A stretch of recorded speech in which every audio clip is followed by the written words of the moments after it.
High all. Day 2ஓட breakfast series பார்க்கறதுக்கு முன்னாடி இன்னைக்கான tip.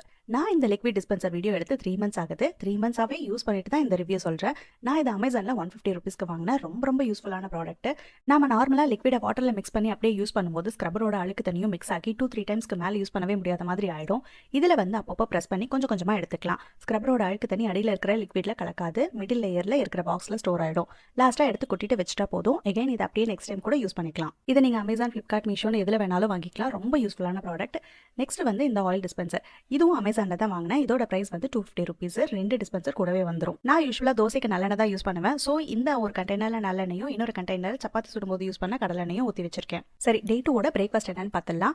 Carrot uttapam, onion ஊத்தப்பமோட carrot, மாங்காய், பூசணிக்காய் போட்ட ஒரு பருப்பு சாம்பார் கூட கொத்தமல்லி தேங்காய் சட்னி. அப்படின்னா நார்மலா தேங்காய் சட்னி கூட ஒரு 4-5 லீஃப் அப்படியே பச்சையா போட்டு அரைச்சது. கூடவே சுக்கு, ஏலக்காய் பவுடர் போட்ட சூடான டீயோட இந்த பிரேக்ஃபாஸ்ட்டை சாப்பிட்டு முடிச்சாச்சு. நெக்ஸ்ட் டே 3ல மீட் பண்ணலாம். Tata bye.